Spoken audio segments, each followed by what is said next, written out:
Good afternoon.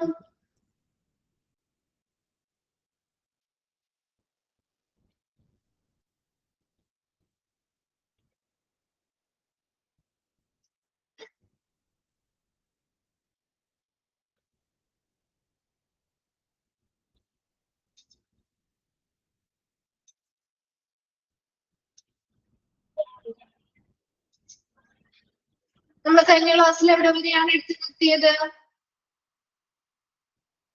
Patient സാറ്റിസ്ഫാക്ഷനുമായി ബന്ധപ്പെട്ട് third one വരെയല്ലേ? Third വണ്ണിന്റെ ആ ഒരു സ്ട്രാറ്റജീസ് അല്ലേ പറഞ്ഞു നിർത്തിയത്? ഇംപ്ലിമെന്റിംഗ് സ്ട്രാറ്റജി അല്ലേ? വായിച്ചു നോക്കിയിരുന്നോ? ക്ലിയർ ആണോ അവിടെ വരെയും? ഓക്കെ ആണോ?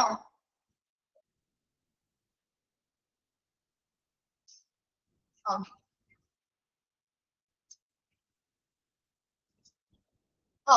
ശരി.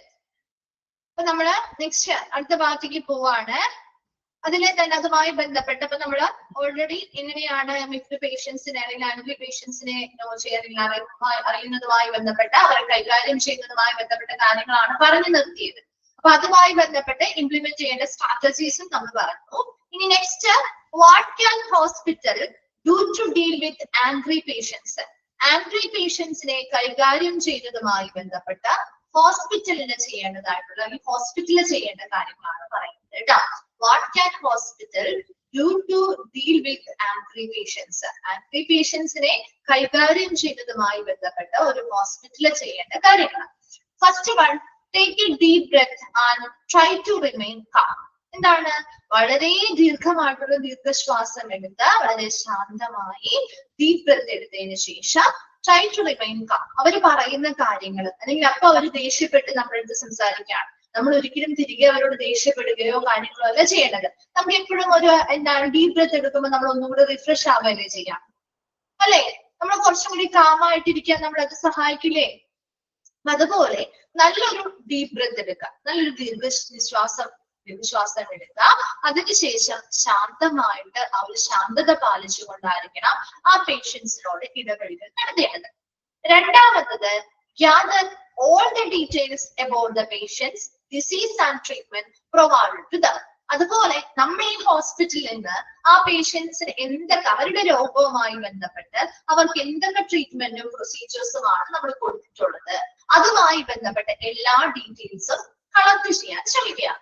മൂന്നാമത്തത്, spend quality time with patient to detect എന്നാണ് കേട്ടോ. Detect reasons behind their outburst. അതായത് അപ്പൊ അവര് എന്തുകൊണ്ടാണ് ഇത്രയും ഔട്ട്ബസ്റ്റ് ചെയ്യാൻ പൊട്ടിത്തെറിക്കുക, അവർ എന്തുകൊണ്ടാണ് അവരുടെ ദേഷ്യം ഇത്രയും പ്രകടിപ്പിക്കുന്നത്, അല്ലെങ്കിൽ അവരെ നമ്മൾ തിരിച്ചു പൊട്ടിത്തെറിക്കാനുള്ള കാരണം എന്താണ്, അത് മനസ്സിലാക്കുന്നതിന് വേണ്ടി പേഷ്യൻസിന്റെ കൂടെ നമ്മൾ കുറച്ച് സമയം എന്ത് ചെയ്യുക, വളരെ ക്വാളിറ്റി ടൈം ചെലവഴിക്കാമെന്നാണ് ഉദ്ദേശിക്കുന്നത്. അപ്പൊ അവരോട് ചോദിച്ച കാര്യങ്ങൾ സംസാരിച്ച് മനസ്സിലാക്കി എന്തുകൊണ്ടാണ് നിങ്ങൾ ഇത്രയും ദേഷ്യപ്പെടാനുള്ള കാരണം എന്താണ്, അങ്ങനെയുള്ള കാര്യങ്ങൾ ചോദിച്ച് മനസ്സിലാക്കുക. Show empathy and try to solve their issues. അവരോട് വളരെ സഹാനുഭൂതിയോട് കൂടി പെരുമാറുകയും അവരുടെ ഇഷ്യൂസിനെ സോൾവ് ചെയ്യാനായിട്ട് ശ്രമിക്കുകയും ചെയ്യുക. Then അടുത്തത്, avoid giving away to any argument and defend against threat. അതുപോലെ തന്നെ അവരോട് തിരികെ ആർഗ്യുമെന്റ് ചെയ്യാൻ വാദിക്കുകയോ അവരോട് എന്ത് ചെയ്യാൻ പ്രതിരോധിക്കുകയോ അല്ല ചെയ്യുന്നത്. അവരൊരു ഭീഷണിയോ കാര്യങ്ങളോ എടുത്താണ് നമ്മൾ ഇങ്ങനെ ചെയ്യും അങ്ങനെ ചെയ്യുന്നൊക്കെ പറഞ്ഞാൽ പോലും അവരോട് ഒരു ആർഗ്യുമെന്റേഷൻ അല്ലെങ്കിൽ വാദിക്കാൻ നിൽക്കാതെയോ അല്ലെങ്കിൽ അവരെ പ്രതിരോധിക്കുന്ന രീതിയിലോ അത്തരത്തിലുള്ള രീതികളൊക്കെ അവോയ്ഡ് ചെയ്യുക അല്ലെങ്കിൽ ഒഴിവാക്കുക.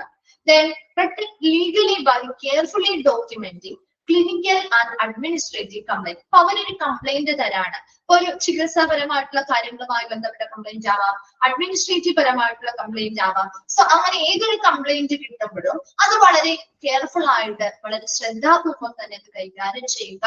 കാരണം പ്രൊട്ടക്ട് ലീഗലി നിയമപരമായിട്ട് നമുക്ക് എന്തെങ്കിലും കേസുകളോ കാര്യങ്ങളോ ണെങ്കിൽ അതിനു വേണ്ടി പകരമായിട്ട് നമുക്ക് ഹാജരാക്കാൻ പറ്റുന്ന അല്ലെങ്കിൽ കാണിക്കാൻ പറ്റുന്ന ഒരു എവിഡൻസ് ആണിത് അല്ലെ.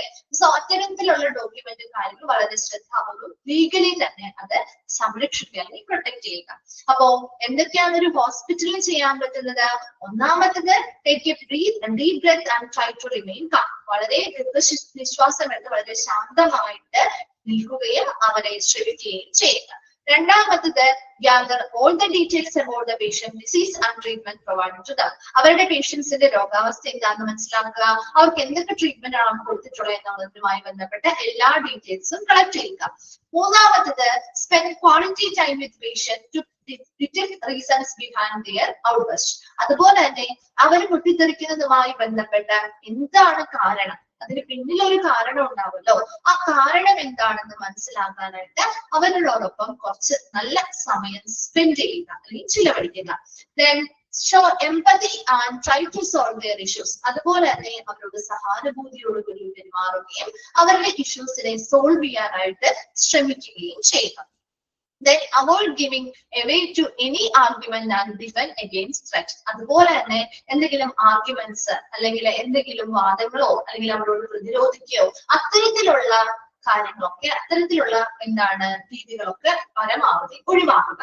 അതുപോലെ അവർ തരുന്ന ക്ലിനിക്കൽ പരമായിട്ടോ അഡ്മിനിസ്ട്രേറ്റീവ് പരമായിട്ടുള്ള കംപ്ലൈന്റുകളും കാര്യങ്ങളൊക്കെ ഒരു ലീഗൽ ആയിട്ട് തന്നെ വളരെ ശ്രദ്ധാപൂർവ്വം ഡോക്യുമെന്റ് ചെയ്ത് സംരക്ഷിക്കുക. We go to watch what can do hospital to deal with unpaid patients.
വായിച്ചിരായിരുന്നവരൊന്ന് റിപ്ലൈ ചെയ്യണേ.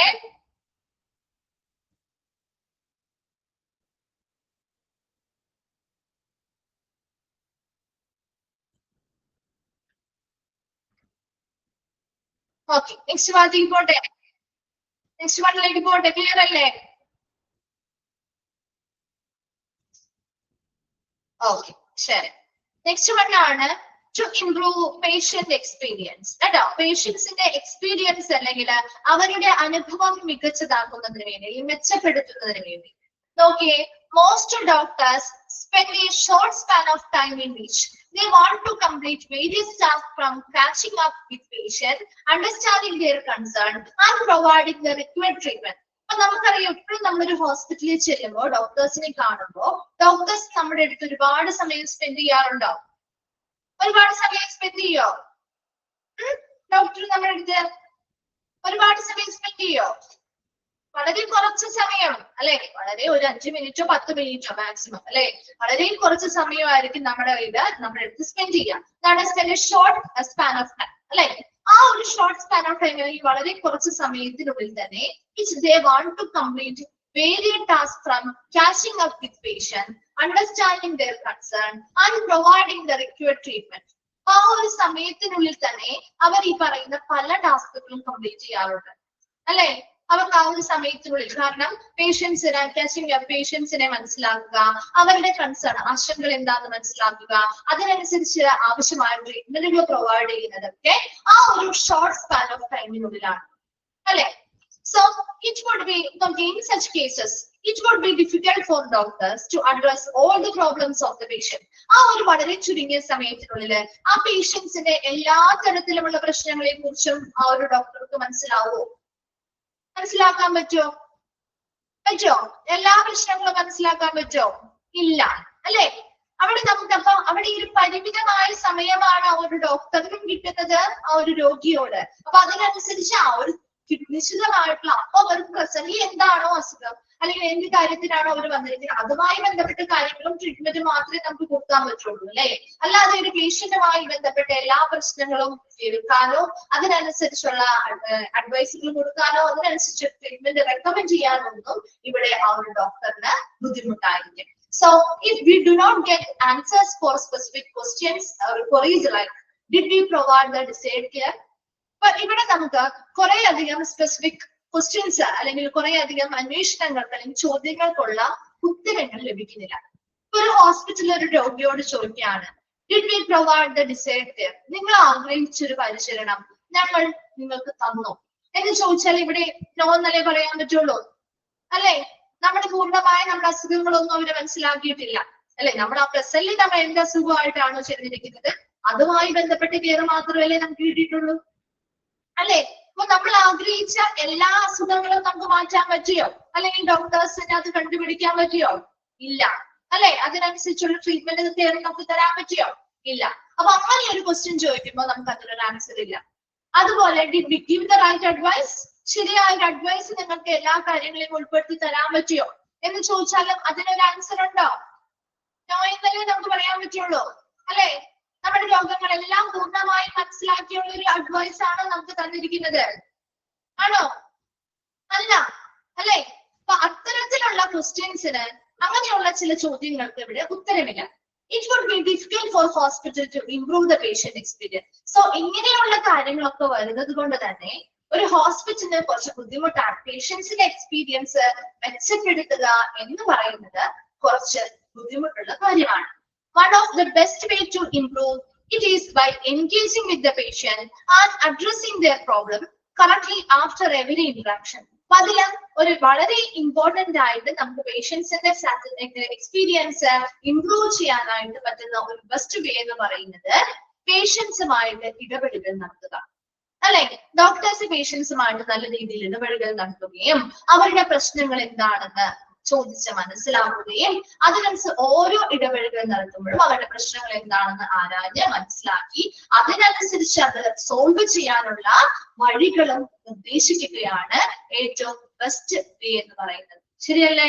അപ്പൊ നമ്മൾ ഓരോ പേഷ്യൻസ് ആയിട്ട് നമ്മൾ ഓരോരുത്തരും ചെല്ലുമ്പോൾ നമ്മുടെ എക്സ്പീരിയൻസ് എന്ന് പറയുന്നത് ഡോക്ടേഴ്സിന്റെ അടുത്താണ് നമ്മൾ കൂടുതലും കാര്യങ്ങൾ പറയാൻ പറ്റും അല്ലെ. അപ്പൊ അത്തരത്തിലുള്ള ഡോക്ടേഴ്സ് കുറച്ചും കൂടി കൂടുതൽ സമയം നമ്മൾ അവർക്ക് വളരെ ഷോർട്ട് സ്പാൻ ആണ്. ഡോക്ടറെ പറഞ്ഞിട്ട് കാര്യമില്ല. ഒരുപാട് പേഷ്യൻസ് വെയിറ്റിംഗ് ആവുമ്പോൾ സ്വാഭാവികമായിട്ടും കുറച്ച് സമയത്തിനുള്ളിൽ തന്നെ വേഗം പേഷ്യൻസിനെ നോക്കി കൺസൾട്ട് ചെയ്ത് വിടേണ്ടതായിട്ട് വരും അല്ലെ. അപ്പൊ അതിന് വേണ്ടിയിട്ടൊക്കെയാണ് ഇപ്പൊ കൂടുതലും നമുക്ക് ഓൺലൈനായിട്ട് ബുക്ക് ചെയ്യാനുള്ള സൗകര്യങ്ങളും കാര്യങ്ങളും ഇല്ലേ. 1 മണിക്കൂറിനുള്ളിൽ ഇത്ര പേഷ്യൻസിനെ ആയിരിക്കും അവിടെ അനുവദിക്കുക ഇല്ലേ. നമുക്ക് സമയമൊക്കെ സെറ്റ് ചെയ്യാം. കണ്ടിട്ടുണ്ടോ? ഓൺലൈനായിട്ട് ചെയ്യുന്ന ആളുകൾക്ക് അറിയാൻ പറ്റും. കണ്ടിട്ടുണ്ടോ? നമുക്ക് ഇത്ര സമയത്തിനുള്ളിൽ ആ സമയം നമുക്ക് ഫിക്സ് ചെയ്യാം. ഏത് ദിവസം ഏത് ടൈം ഒക്കെ ഫിക്സ് ചെയ്യാം. അപ്പൊ ആ 1 മണിക്കൂറിനുള്ളിൽ ഇത്ര പേരെ നോക്കാം. അപ്പൊ ആ ആളുകൾക്കൊക്കെ നമുക്ക് സമയം സ്പെൻഡ് ചെയ്ത് കൊടുക്കാനായിട്ട് പറ്റുന്നുണ്ട്. അതുപോലെ ഒരു 5 മിനിറ്റിന് പകരം ഒരു 10-15 മിനിറ്റ് അങ്ങനെ അവർ ഓരോരുത്തരെയും നമുക്ക് നല്ല രീതിയിൽ എന്ത് ചെയ്യാം, കൂടുതൽ അവരിൽ എൻഗേജ്ഡ് ആക്കി അല്ലെങ്കിൽ അവരോട് എൻഗേജ്ഡ് ആയിട്ട് കൂടുതൽ ഇടപെടലുകൾ നടത്തി അവരിൽ നിന്ന് അവരുടെ പ്രശ്നങ്ങൾ എന്താണെന്ന് മനസ്സിലാക്കാനും അങ്ങനെ ഓരോ പ്രാവശ്യം നമ്മൾ ഇടപെടലുകൾ നടത്തുമ്പോഴും കൃത്യമായിട്ട് അവരുടെ പ്രോബ്ലംസ് കണ്ടെത്താനും അതിനനുസരിച്ചുള്ള കൃത്യമായിട്ട് അവരുടെ പ്രശ്നങ്ങൾ പരിഹരിക്കാനും ആയിട്ടുള്ള നിർദ്ദേശങ്ങൾ നൽകാനും സാധിക്കുക എന്നതാണ് പേഷ്യൻസിന്റെ എക്സ്പീരിയൻസ് വർദ്ധിപ്പിക്കാനായിട്ട് മികച്ചൊരു വഴി എന്ന് പറയുന്നത്. സോ അല്ലാതെ വളരെ ഷോർട്ട് സ്പാൻ ഓഫ് ടൈം മാത്രമേ ഒരു ഡോക്ടർ കിട്ടുന്നുള്ളെങ്കിൽ അതിൽ പൂർണ്ണമായിട്ട് ആ പേഷ്യൻസിന്റെ കംപ്ലീറ്റ് ആയിട്ടുള്ള എല്ലാ വിവരങ്ങളും നമുക്ക് കളക്ട് ചെയ്യാനും ബുദ്ധിമുട്ടാണ്. അതിനനുസരിച്ച് നമുക്ക് പൂർണ്ണമായിട്ടുള്ള വിവരം കിട്ടാത്തത് കൊണ്ട് തന്നെ ആ പ്രസന്റ് കണ്ടീഷന് വേണ്ടിയിട്ടുള്ള ട്രീറ്റ്മെന്റ് മാത്രമേ നമുക്ക് റെക്കമെൻഡ് ചെയ്യാനും പറ്റുള്ളൂ. വേഗം ഒന്ന് വായിച്ചു നോക്കി എവിടെ വരെ.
വായിച്ചു കഴിയുന്നവരൊന്ന് റിപ്ലൈ ചെയ്യണം കേട്ടോ.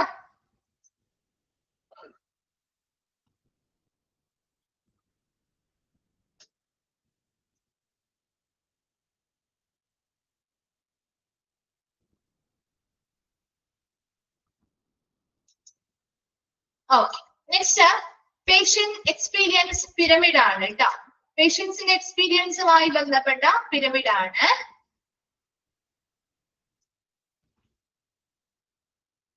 കാണാൻ പറ്റുന്നുണ്ടല്ലോ അല്ലെ? നോക്കാം കേട്ടോ. അപ്പോ പേഷ്യൻസിന്റെ എക്സ്പീരിയൻസ്, ഫസ്റ്റ് പേഷ്യൻസിന്റെ എക്സ്പീരിയൻസ് എന്ന് പറയുന്നത് പേഷ്യൻസിന് നമ്മൾ കൊടുക്കുന്ന സർവീസുകളുമായി ബന്ധപ്പെട്ടുള്ള അവരുടെ എക്സ്പീരിയൻസ് ആണ് കേട്ടോ.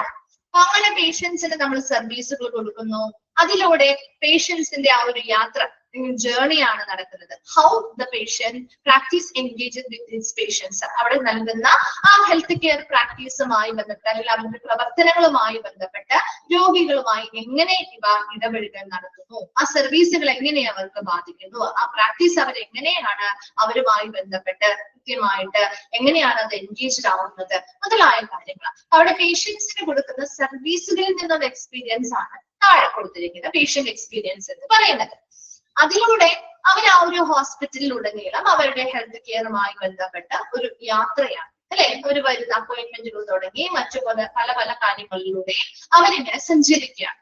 അതിനുശേഷം നമ്മൾ അവർക്ക് പേഷ്യന്റ് സെൻട്രിക് സർവീസുകൾ, അതായത് രോഗിയെ കേന്ദ്രീകരിച്ചുള്ള സേവനങ്ങൾ നൽകുമ്പോൾ മികച്ചൊരു പേഷ്യന്റ് എക്സ്പീരിയൻസിലേക്ക് നമുക്ക് അവരെ കൊണ്ടുപോകാനായിട്ട് പറ്റും. നോക്കിയേ, what value the practice deliver to its patient. അപ്പൊ നമ്മുടെ ഒരു പേഷ്യന്റ് സെൻട്രിക് സർവീസുകൾ അല്ലെങ്കിൽ രോഗിയെ കേന്ദ്രീകരിച്ചിട്ടുള്ള പൂർണ്ണമായ സർവീസുകൾ നൽകുന്നതിലൂടെ ആ ഒരു പേഷ്യൻസിന് നൽകുന്ന ഓരോ രീതികൾക്കും അതിന് പകരമായി നമുക്ക് നൽകുന്ന ഒരു വാല്യൂ അല്ലെങ്കിൽ മൂല്യമാണ് ആ ഒരു പേഷ്യൻസിന്റെ എക്സ്പീരിയൻസ് എന്ന് പറയുന്നത്.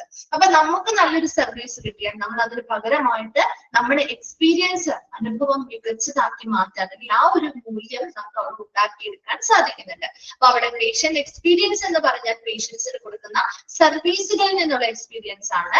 ആ ഒരു സർവീസുകളിലൂടെയുള്ള ഒരു യാത്രയാണ് പേഷ്യൻസിന്റെ. അതിലൂടെ അവർക്ക് പേഷ്യന്റ് സെൻട്രിക് ആയിട്ടുള്ള, പ്രത്യേകിച്ച് ഓരോ പേഷ്യൻസിനെയും കേന്ദ്രീകരിച്ചിട്ടുള്ള സർവീസുകൾ നമ്മൾ പ്രൊവൈഡ് ചെയ്യുന്നതിലൂടെ പേഷ്യൻസിന് എക്സ്പീരിയൻസ് എന്ന് പറയുന്നത് മികച്ചതാക്കി കൊണ്ടുവരാനായിട്ട് നമുക്ക് സാധിക്കുന്നുണ്ട്. അപ്പൊ അതിനു വേണ്ടിയിട്ടുള്ളൊരു പേഷ്യന്റ് എക്സ്പീരിയൻസ് പിരമിഡാണ് താഴെ കൊടുത്തിരിക്കുന്നത്. പകരം ആ ഒരു 4 എണ്ണത്തിന്റെ പേര് മാത്രം നിങ്ങൾ പഠിച്ചാൽ മതി, അതിൽ ഇൻക്ലൂഡഡ് ആവുന്നത് ചെയ്ത് അല്ലെങ്കിൽ ഈ പിരമിഡിൽ ഉൾപ്പെടാത്തത് ചെയ്ത് എന്ന രീതിയിലായിരിക്കും ക്വസ്റ്റ്യൻ വരാം. അല്ല എങ്കിൽ ആ ഒരു പിരമിഡിന്റെ പിക്ചർ തന്നിട്ട് അതിലിപ്പോ രണ്ടാമത്തെയോ ലാസ്റ്റത്തെയോ ഏതെങ്കിലും ഒക്കെ ഒന്ന് എന്ത് ചെയ്യാം, വിട്ടുകൊടുക്കാം അല്ലെങ്കിൽ ബ്ലാങ്ക് ആയിട്ട് കൊടുക്കാം. അത്തരത്തിൽ ആ ഒരു ഭാഗത്തെ പൂരിപ്പിക്കാൻ ചോദിക്കാറുണ്ട് കേട്ടോ. വേഗം ഒന്ന് വായിച്ചു നോക്കിയത്.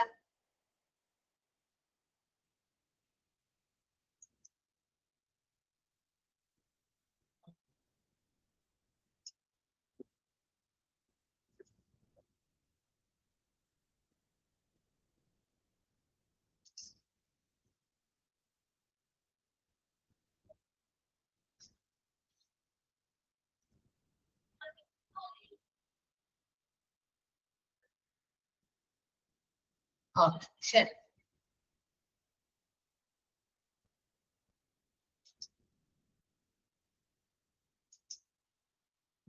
നെക്സ്റ്റ് ഭാഗത്തേക്ക് പോട്ടെ. ക്ലിയർ അല്ലേ? ഓക്കെ, നെക്സ്റ്റ് വൺ ആണ് what hospital can do to improve patient experience. പേഷ്യൻസിന്റെ എക്സ്പീരിയൻസ് മികച്ചതാക്കുന്നതിന് വേണ്ടിയിട്ട് ഒരു ഹോസ്പിറ്റൽ ചെയ്യേണ്ട കാര്യങ്ങൾ കേട്ടോ. നോക്കിയേ, establish a centralised hospital information system to streamline hospital processes, patient registration, appointment scheduling, generating bills, publishing lab test report, setting up reminders, etc. അപ്പൊ അവിടെ ഒരു നല്ല സെൻട്രലൈസ്ഡ് ഹോസ്പിറ്റൽ ഇൻഫർമേഷൻ സിസ്റ്റം അല്ലെങ്കിൽ ഒരു സംവിധാനം കൊണ്ടുവരിക എന്നതാണ്. അതായത് ഹോസ്പിറ്റലിലെ എന്തൊക്കെ പ്രവർത്തനങ്ങള്, പേഷ്യൻസിന്റെ രജിസ്ട്രേഷനുമായി ബന്ധപ്പെട്ട കാര്യങ്ങള്, അപ്പോയിന്റ്മെന്റ് ഷെഡ്യൂൾ ചെയ്യുന്നതുമായി ബന്ധപ്പെട്ട കാര്യങ്ങള്, ബില്ല് ജനറേറ്റ് ചെയ്യുന്നതുമായി ബന്ധപ്പെട്ട കാര്യങ്ങള്, ലാബ് ടെസ്റ്റ് റിപ്പോർട്ടുകള് കൃത്യമായിട്ട് പബ്ലിഷ് ചെയ്യുന്നതുമായി ബന്ധപ്പെട്ട കാര്യങ്ങള്, റിമൈൻഡേഴ്സ് സെറ്റ് ചെയ്യുന്നതുമായി ബന്ധപ്പെട്ട കാര്യങ്ങള്. ഇങ്ങനെയുള്ള എല്ലാ ഹോസ്പിറ്റൽ പ്രോസസ്സുകളും വളരെ കൃത്യമായിട്ട് നടപ്പിലാക്കുന്നതിനും പേഷ്യൻസിനെ അതുമായി ബന്ധപ്പെട്ട ഇൻഫർമേഷൻസും കാര്യങ്ങളും ഈസിലി അവർക്ക് അത് ലഭ്യമാക്കാനും എളുപ്പത്തിൽ അവരുമായിട്ട് കമ്മ്യൂണിക്കേഷൻസ് നടത്താനും വേണ്ടി നല്ലൊരു സെൻട്രലൈസ്ഡ് ഹോസ്പിറ്റൽ ഇൻഫർമേഷൻ സിസ്റ്റം അല്ലെങ്കിൽ അത്തരത്തിലുള്ള ഒരു സംവിധാനം ഹോസ്പിറ്റലിൽ സ്ഥാപിക്കുക എന്നതാണ് ഒന്നാമത്തെ പോയിന്റ്.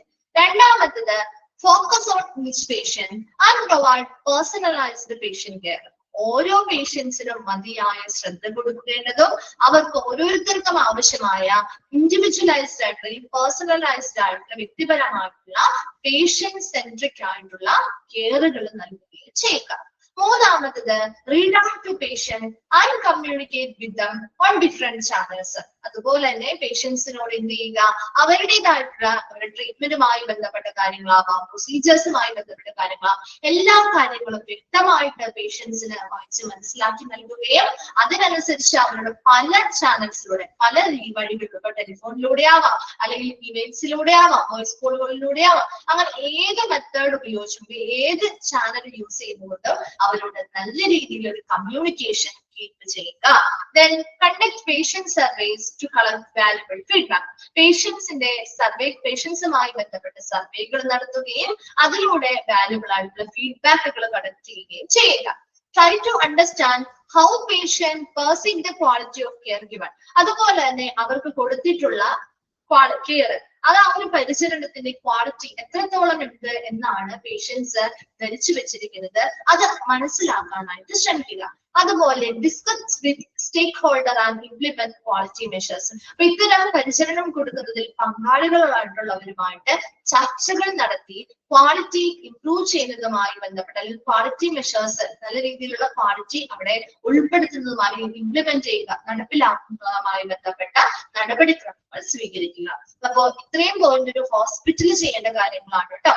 അപ്പൊ ഫസ്റ്റ് വൺ എന്ന് പറഞ്ഞാല് ഒരു ഹോസ്പിറ്റലില് ഒരു നല്ല സെൻട്രലൈസ്ഡ് ഹോസ്പിറ്റൽ ഇൻഫർമേഷൻ സംവിധാനം സ്ഥാപിക്കുക. അതായത് ഹോസ്പിറ്റലുമായി ബന്ധപ്പെട്ട പ്രക്രിയകളായിട്ടുള്ള ഹോസ്പിറ്റൽ പേഷ്യൻസിന്റെ രജിസ്ട്രേഷൻ, അപ്പോയിന്റ്മെന്റ് ഷെഡ്യൂൾ ചെയ്യുന്നത്, ബില്ലുകൾ ജനറേറ്റ് ചെയ്യുന്നത്, ലാബ് റിപ്പോർട്ടുകൾ കൃത്യസമയത്ത് പബ്ലിഷ് ചെയ്യുന്നതുമായി ബന്ധപ്പെട്ട കാര്യങ്ങൾ, റിമൈൻഡേഴ്സ് സെറ്റ് ചെയ്യുന്നതുമായി ബന്ധപ്പെട്ട കാര്യങ്ങൾ, ഇങ്ങനെയുള്ള എല്ലാ കാര്യങ്ങളും കൃത്യമായിട്ട് നടപ്പിലാക്കുന്നതിന് വേണ്ടി നല്ലൊരു സെൻട്രലൈസ്ഡ് ഹോസ്പിറ്റൽ ഇൻഫർമേഷൻ സംവിധാനം ഹോസ്പിറ്റലിൽ സ്ഥാപിക്കുക എന്നതാണ് ഫസ്റ്റ് പോയിന്റ്. രണ്ടാമത് പറയുന്നത് ഓരോ പേഷ്യൻസിനെയും കൃത്യമായി ശ്രദ്ധിക്കുകയും അവർക്ക് ആവശ്യമായ പേഴ്സണലൈസ്ഡ് പേഷ്യന്റ് കെയർ അല്ലെങ്കിൽ രോഗി പരിചരണങ്ങൾ നൽകുകയും ചെയ്യുക. മൂന്നാമത്തത് പേഷ്യൻസിന്റെ ട്രീറ്റ്മെന്റ്, അവർക്ക് കൊടുത്ത പ്രൊസീജിയേഴ്സ്, അവരുടെ രോഗം, അതുമായി ബന്ധപ്പെട്ട എല്ലാ വിവരങ്ങളും കൃത്യമായിട്ട് അവർക്ക് പറഞ്ഞു മനസ്സിലാവുകയും വിവിധ ചാനൽസിലൂടെ അവരുമായിട്ട് നല്ല രീതിയിൽ കമ്മ്യൂണിക്കേഷൻ നിലനിർത്തുകയും ചെയ്യുക. Then conduct patient survey to collect valuable feedback. Valuable ആയിട്ടുള്ള ഫീഡ്ബാക്കുകൾ അവരിൽ നിന്ന് കളക്ട് ചെയ്യുന്നതിന് വേണ്ടി പേഷ്യൻസുമായി ബന്ധപ്പെട്ട സർവേകൾ നടത്തുക. അതുപോലെ try to understand how patient perceive the quality of care given. നമ്മൾ ആ പേഷ്യൻസ് കൊടുത്ത പരിചരണത്തിന്റെ ക്വാളിറ്റി എത്രത്തോളം ഉണ്ട് എന്ന്, അവർ എത്രത്തോളം ക്വാളിറ്റി ഉണ്ടെന്നാണ് അവർ ധരിച്ചു വെച്ചിരിക്കുന്നത്, അത് മനസ്സിലാക്കാനായിട്ട് ശ്രമിക്കുക. അത് ആ പേഷ്യൻസിനോട് ചോദിച്ച് മനസ്സിലാക്കാനായിട്ട് ശ്രമിക്കുക. Then last one ആണ് discuss with stakeholders and implement quality measures. ഇത്തരം പരിചരണം കൊടുക്കുന്ന പ്രോസസ്സിൽ ഉൾപ്പെട്ടിട്ടുള്ള പങ്കാളികളായിട്ടുള്ള ആളുകളുമായിട്ട് ചർച്ചകൾ നടത്തുകയും അതിലൂടെ നമ്മുടെ ക്വാളിറ്റി അല്ലെങ്കിൽ ഗുണനിലവാരം മെച്ചപ്പെടുത്തുന്നതിന് എന്തൊക്കെ മെഷേഴ്സ് അല്ലെങ്കിൽ നടപടിക്രമങ്ങൾ അവിടെ ഇംപ്ലിമെന്റ് ചെയ്യണം അല്ലെങ്കിൽ നടപ്പിലാക്കണമെന്ന് തീരുമാനിക്കുകയും ചെയ്യുക. വേഗം ഒന്ന് വായിച്ചു നോക്കിയാൽ ഭാഗം.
വായിച്ചു കഴിഞ്ഞോ?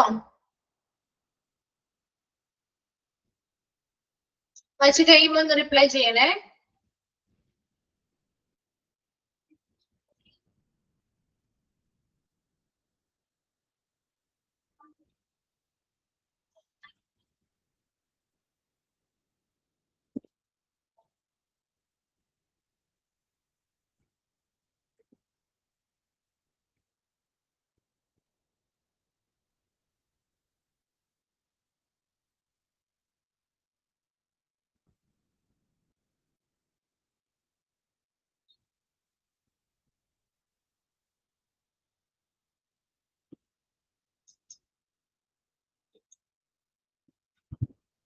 ഓക്കെ, ക്ലിയർ അല്ലേ? നെക്സ്റ്റ് വണ്ണിലേക്ക് പോട്ടെ. നെക്സ്റ്റ് വൺ ആണ് ടു ഇംപ്രൂവ്, ഫിഫ്ത് വൺ ആണ് കേട്ടോ. ടു ഇംപ്രൂവ് പേഷ്യന്റ് റിട്ടൻഷൻ, അതായത് പേഷ്യൻസിനെ അല്ലെങ്കിൽ രോഗികളെ നിലനിർത്താൻ വേണ്ടിയിട്ട്, അല്ലെങ്കിൽ രോഗികളുടെ ആ ഒരു റിട്ടൻഷൻ അല്ലെങ്കിൽ അവരവിടെ നിലനിർത്തുന്നതിനെ മെച്ചപ്പെടുത്തുന്നതിന് വേണ്ടി. നോക്കിയേ, it's more cost effective to withhold old patient than to get new patient. അപ്പൊ എപ്പോഴും പഴയ പേഷ്യൻസിനെ അവിടെ നിലനിർത്തിക്കൊണ്ട് പുതിയ പേഷ്യൻസിനെ എന്ത് ചെയ്യുക, കൊണ്ടുവരിക, അല്ലെങ്കിൽ പുതിയ പേഷ്യൻസിനെ ആഡ് ചെയ്യുക എന്നുള്ളതാണ് ഏറ്റവും കോസ്റ്റ് എഫക്റ്റീവ് ആയിട്ടുള്ള, ചിലവ് എന്താണ് കൂടുതൽ ലാഭകരമായിട്ടുള്ള ഒരു കാര്യം എന്ന് പറയുന്നത് അല്ലെ. More cost. അപ്പൊ പഴയ പേഷ്യൻസിനെ വിട്ടുകളയല്ല വേണ്ടത്, പഴയ പേഷ്യൻസിനെ നമ്മൾ അവിടെ നിലനിർത്തുക, അതോടൊപ്പം തന്നെ പുതിയ പേഷ്യൻസിനെ വാങ്ങുകയും ചെയ്യുക. അതിലൂടെ അതാണ് ഏറ്റവും മോസ്റ്റ് കോസ്റ്റ് എഫക്റ്റീവ് അല്ലെങ്കിൽ ലാഭകരമായിട്ടുള്ള കാര്യം. Returning patient will result in greater ROI, അതായത് റിട്ടേൺ ഓൺ ഇൻവെസ്റ്റ്മെന്റ്. നമ്മൾ ചെയ്യുന്ന ഇൻവെസ്റ്റ്മെന്റിനുള്ള റിട്ടേൺ ആണ്, അതായത് പേഷ്യൻസ് തിരികെ ആ ഹോസ്പിറ്റലിലേക്ക് തന്നെ വരിക എന്നുള്ളത് അല്ലെ. And happy patients can be hospital best advocate. എന്തുകൊണ്ടാണ് ഹാപ്പി പേഷ്യൻസ് ഹോസ്പിറ്റലിലെ ബെസ്റ്റ് അഡ്വക്കേറ്റ് എന്ന് പറയുന്നത്? എന്തുകൊണ്ടായിരിക്കാം ഹാപ്പി പേഷ്യൻസ് ഹോസ്പിറ്റലിലെ ബെസ്റ്റ് അഡ്വക്കേറ്റ് എന്ന് പറയുന്നത്? എന്തുകൊണ്ടാ? അഡ്വക്കേറ്റ് എന്താ ചെയ്യുന്നത്? അഡ്വക്കേറ്റ് എന്താ ചെയ്യുന്നേ? വാദിക്കുന്ന ആളുകളാണ് അല്ലെ. അവർ കേസുമായി ബന്ധപ്പെട്ട കാര്യങ്ങൾ വാദിക്കുന്ന ആളുകളല്ലേ അഡ്വക്കേറ്റ്സ്? ആണോ? അപ്പൊ ഇവിടെ ഹാപ്പി ആയിട്ടുള്ള പേഷ്യൻസ് ആണെങ്കിൽ അവരെ ആരെ കുറിച്ച് വാദിക്കും?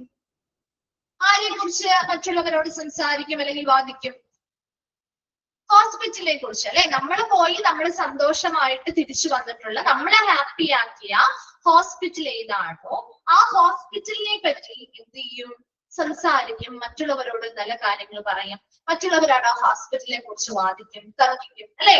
സോ അതുകൊണ്ട് തന്നെ എപ്പോഴും ഒരു ഹാപ്പി പേഷ്യൻസ് എന്ന് പറയുന്നത് ഹോസ്പിറ്റലിന്റെ ബെസ്റ്റ് അഡ്വക്കേറ്റ് ആണെന്നാണ് പറയുന്നത്. They will keep coming back to opt for services and even suggest the hospital to their friends and family. അപ്പൊ അവര് തിരികെ ഇതേ നമ്മൾ ഒരു ഹോസ്പിറ്റലിൽ പോയി നമ്മളെ ഹാപ്പിയാണ്, ഇങ്ങനെയാണെങ്കിൽ നമ്മൾ പിന്നെയും നമ്മൾ മറ്റ് സർവീസുകൾക്ക് വേണ്ടിയും അതേ ഹോസ്പിറ്റലിൽ തന്നെ നമ്മൾ ചൂസ് ചെയ്യാം അല്ലെ. അതേ ഹോസ്പിറ്റൽ തന്നെ ചൂസ് ചെയ്യുന്നു, അവിടുത്തെ സർവീസുകൾ നമ്മൾ എടുക്കുന്നു, മറ്റുള്ള ഇപ്പൊ നമ്മുടെ ഫ്രണ്ട്സിനോടും ഫാമിലിയോടൊക്കെ നമ്മളത് സജസ്റ്റ് ചെയ്യാറുണ്ട്. സജസ്റ്റ് ചെയ്യാറില്ലേ? ഞാൻ ഇങ്ങനെ ഒരു ഹോസ്പിറ്റലിൽ പോയിരുന്നു, നല്ലതാണ്, നല്ല സർവീസ് ആണ്, അപ്പൊ നിങ്ങൾ ഒന്ന് പോയി നോക്കൂ എന്ന് പറഞ്ഞ് നമ്മൾ പറയാറുണ്ടല്ലോ. സോ ഹാപ്പി ആയിട്ടുള്ള പേഷ്യൻസ് ആണെങ്കിൽ ഇത്തരം പ്രയോജനങ്ങൾ ആ ഒരു ഹോസ്പിറ്റലിൽ ഉണ്ടായിരുന്നു. Apart from providing quality care, employ some of the best patient procurement strategy to make the patient feel worth. എപ്പോഴും ക്വാളിറ്റിയുള്ള പരിചരണം കൊടുക്കുന്നത് മാത്രമല്ല, അതിന് പുറമെ പേഷ്യൻസിനെ അവിടെ നിലനിർത്തുന്നതിന് വേണ്ടിയുള്ള കുറച്ച് തന്ത്രങ്ങൾ കൂടി നമ്മൾ അവിടെ പ്രയോഗിക്കേണ്ടതായിട്ടുണ്ട്. അതിലൂടെ പേഷ്യൻസിന് എന്ത് ഫീലിംഗ് വരുത്തണം? അവർക്ക് വളരെ മൂല്യമുള്ളതാണ്, അവർ ആ ഹോസ്പിറ്റൽ വളരെ മൂല്യമുള്ള ആളുകളാണ്, അല്ലെങ്കിൽ അവര് വളരെ വർത്താണ്, ആ ഒരു ഹോസ്പിറ്റലിന്റെ മൂല്യമുള്ള ഒരു വ്യക്തിത്വമാണ് എന്ന് ഫീൽ ചെയ്യുന്ന രീതിയിൽ പേഷ്യൻസിനെ അവിടെ നിലനിർത്തുന്നതിന് വേണ്ടിയിട്ട് ആവശ്യമായ കുറച്ച് തന്ത്രങ്ങൾ പാലിക്കേണ്ടതായിട്ടുണ്ട്. ഇംപ്രൂവ് പേഷ്യന്റ് റിട്ടൻഷനിൽ പറഞ്ഞത് ഏറ്റവും മികച്ച ലാഭകരമായിട്ടുള്ള കാര്യം എന്ന് പറഞ്ഞാൽ പഴയ പേഷ്യൻസിനെ നിലനിർത്തുകയും പുതിയ പേഷ്യൻസിനെ എടുക്കുകയും ചെയ്യുക എന്നതാണ്. അപ്പൊ പേഷ്യൻസ് തിരികെ ഇതേ ഹോസ്പിറ്റലിലേക്ക് തന്നെ വരിക എന്ന് പറഞ്ഞാൽ ആ ഒരു ഹോസ്പിറ്റലിന്റെ റിട്ടേൺ ഓൺ ഇൻവെസ്റ്റ്മെന്റ് ആണ്, അവർ നടത്തിയ ഇൻവെസ്റ്റ്മെന്റിനുള്ള റിട്ടേൺ ആണ് എന്ന് പറയാനായിട്ട് നമുക്ക് സാധിക്കും. അതുപോലെ ഹാപ്പി ആയിട്ടുള്ള പേഷ്യൻസ് ആണെങ്കിൽ അവർ ഹോസ്പിറ്റലിന്റെ ബെസ്റ്റ് അഡ്വക്കേറ്റ് ആണെന്ന് നമുക്ക് പറയാൻ പറ്റും. അവർ പിന്നെയും ആ ഹോസ്പിറ്റലിലേക്ക് സർവീസിന് വേണ്ടി വരാം. ഇവൻ നമ്മുടെ ഫ്രണ്ട്സിനോടോ ഫാമിലിയോടൊക്കെ ഈ ഹോസ്പിറ്റലിലെ സർവീസുകളെ പറ്റി സജഷൻസ് നൽകാറുണ്ട്. അതുപോലെ നല്ലൊരു ക്വാളിറ്റി കെയർ ഹോസ്പിറ്റൽ പ്രൊവൈഡ് ചെയ്യുന്നത് മാത്രമല്ല, അതുകൂടാതെ ഈ പറയുന്ന പേഷ്യൻസിനെ അവിടെ നിലനിർത്തുന്നതിന് ആവശ്യമായ കുറച്ച് തന്ത്രങ്ങൾ നമ്മൾ അവിടെ പാലിക്കേണ്ടതായിട്ടുണ്ട്. അതിലൂടെ പേഷ്യൻസിന് എന്തൊരു ഫീലിങ്സ് വരണം, അവര് മൂല്യമുള്ള ആളുകളാണ്, ആ ഹോസ്പിറ്റലിൽ വളരെ ഇമ്പോർട്ടന്റ് ഉള്ള ആളുകളാണ് എന്ന ഒരു വാല്യൂ അല്ലെങ്കിൽ എന്ന രീതിയിലുള്ള ഒരു എന്താണ് ഒരു ഫീലിങ്സ് അവരിൽ ഉണ്ടാക്കാനായിട്ട് ശ്രമിക്കുകയും വേണം. വേഗം ഒന്ന് വായിക്കാട്ടെ അവിടെ വരെ.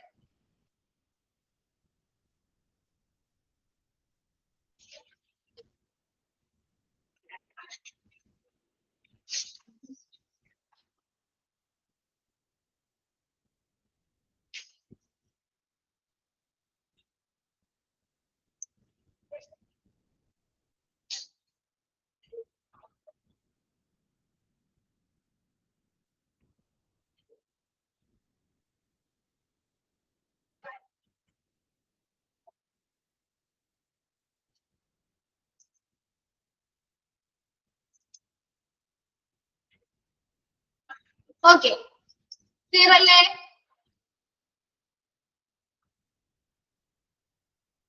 ശരി. Next, implementing patient retention strategy to improve patient experience. അപ്പൊ കാണാൻ പറ്റുന്ന മിസ് ഒന്ന് എൻലാർജ് ചെയ്യുന്നുണ്ട്, അല്ലെങ്കിൽ നിങ്ങളുടെ ഒന്ന് സൂം ചെയ്യാം കേട്ടോ, അല്ലെങ്കിൽ നിങ്ങളുടെ ടെക്സ്റ്റ് ഒന്ന് നോക്കിയാലും മതി. Okay, implementing patient retention strategy to improve patient experience. അപ്പൊ പേഷ്യൻസിന്റെ എക്സ്പീരിയൻസ് മികച്ചതാക്കുന്നതിന് വേണ്ടി അല്ലെങ്കിൽ ഇംപ്രൂവ് ചെയ്യുന്നതിന് വേണ്ടിയിട്ട് ആ ഹോസ്പിറ്റല് ആ പേഷ്യൻസിനെ നിലനിർത്തണം. അതിന് വേണ്ടിയിട്ടുള്ള കുറച്ച് തന്ത്രങ്ങൾ അവിടെ ഇംപ്ലിമെന്റ് ചെയ്യേണ്ട അല്ലെങ്കിൽ നടപ്പിലാക്കേണ്ട തന്ത്രങ്ങളാണ് പറയുന്നത്. ഫസ്റ്റ് വൺ ആണ് റിട്ടൈൻ എക്സിസ്റ്റിംഗ് പേഷ്യൻസ്. ഇപ്പൊ നിലവില് അവിടെ ഉള്ള രോഗികളെ നിലനിർത്തുക, അവര് മാക്സിമം അവർ പോവാതെ നോക്കുക, നിലവിലുള്ള രോഗികളാണ് നിലനിർത്തുക. അതുപോലെ തന്നെ വിൻ ബാക്ക് ലോസ്റ്റ് പേഷ്യന്റ്. എന്താ ഉദ്ദേശിക്കുന്നത്? നഷ്ടപ്പെട്ടു പോയ രോഗികളില്ലേ, അതായത് ഇവിടെ വന്ന അവരുടെ സർവീസുകൾ ഇഷ്ടപ്പെടാത്തതുകൊണ്ടോ അല്ലെങ്കിൽ മറ്റേതെങ്കിലും ഹോസ്പിറ്റലിലെ സർവീസുകൾ തേടിപ്പോയ ആളുകൾ ഉണ്ടാവുമല്ലോ, അത്തരത്തില് നഷ്ടപ്പെട്ട രോഗികളെ തിരികെ കൊണ്ടുവരാനുള്ള ശ്രമങ്ങൾ നടത്തുക. അപ്പോ രണ്ടെണ്ണം പറഞ്ഞു. ഒന്നാമത്തത് നിലവിലുള്ള രോഗികളെ നിലനിർത്തുക, രണ്ടാമത്തത് നഷ്ടപ്പെട്ടു പോയ രോഗികളെ തിരികെ കൊണ്ടുവരാൻ ശ്രമിക്കുക. ക്ലിയർ ആണോ? അത് രണ്ടും മനസ്സിലായോ?